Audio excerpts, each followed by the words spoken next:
Alright, our wood pieces has had their second coat now. And it takes so long, we've got so much wood out here to coat these that by the time I'm through there, when the sun was high up, I could go back almost to the front and that'd almost be dry. That's how long it's taken. But the front was almost dry good enough, I was able to do the underneath of them at least.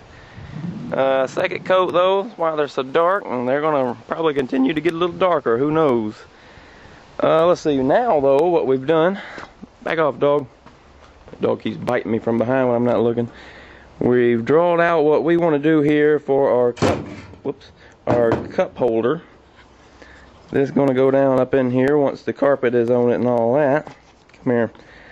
I was wanting to off-center this. I'm going to do the same thing on the other side. It's going to go down through here, and it's going to go down through the aluminum. With the carpet on there, it should look very nice.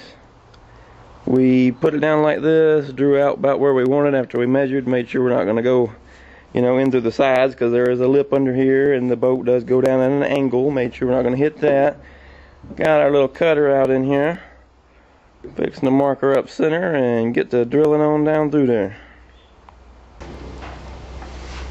Alright, we got it all set up here. Finally got it dead centered. If I can get it in there now, it'll be time to start.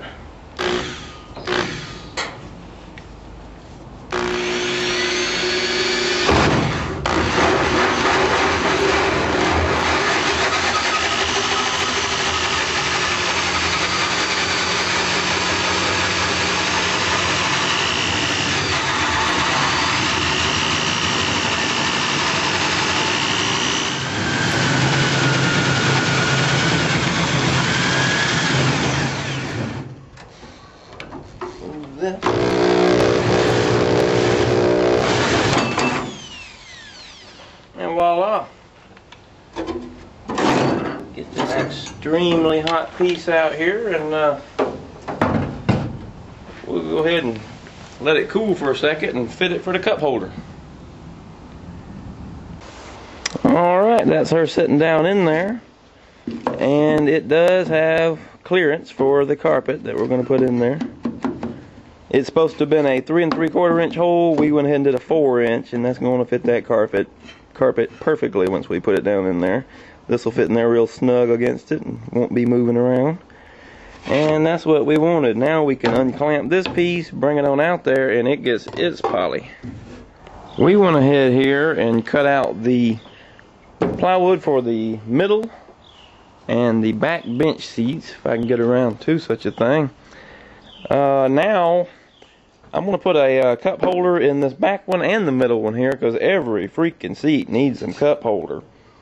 And besides, if you don't want to store your little drink in there, you can put keys in there, cell phone, endless possibilities. Either way, every little seat needs one.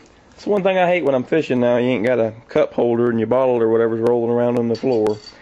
That sucks. Anyway, here we're going to mark this off. We found center of it, happened to be 6 inches, because this is both of these exactly 12 inches wide. We're going to put this up. These have also got little curves going down it. So we're going to have to bring this over to make good and sure it don't hit the side. Probably going to put it in around 3 inches or so. The very, very edge of it over here. Which means we'll do the same thing on the other one. And this one here doesn't need to be offset any, because this back seat for the motor is going to be offset over there to the right, and the middle seat there is going to be right in the middle, but it still won't interfere with our cup holder situation. So anyway, we're going to get this on here, go ahead and do the same thing we did before, get our dead center, bring her on down to 3 inches, and drill it on out. Ready? Alright, we're going to put a 45-degree angle here on this back transom. This is the outside piece.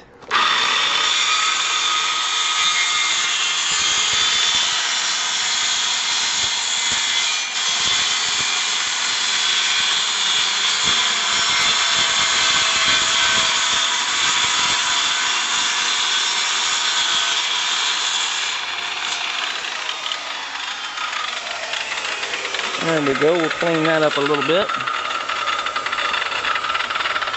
going to go ahead and mount that on the back of the boat. We've already got the one cut out for the inside. We're back here working on the transom area. Let's see, we got this just temporarily screwed in. We got these aluminum supports here going to go down the side. Big old thick angle. Just barely on there. We've seriously reinforced this.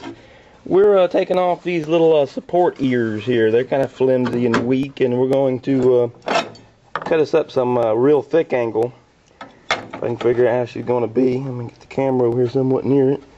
They're going to go on here like so and go to the wood itself here to really give it some transom support. We've already got this one cut and measured out. We had to put this on and get it all braced up and everything just to make sure we got the right measurement for this before we take the transom back off and all. We're going to go ahead and drill it on out and get us some rivets in here. I'm going to rivet this all down to here. Alright, we're back on her here. We got the back transom all braced up.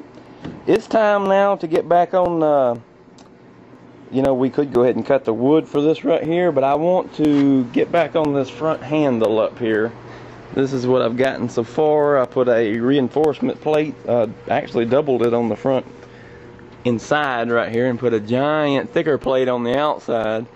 Now we got the handle on here secure enough for, you know, to pick up a elephant in there, but I want to go ahead and finish out the rivets. I want to rivet it on up through here and rivet it on down through here just to get this bend that we need out of it. Get it bent in and get it all flush up. So it's time to do that.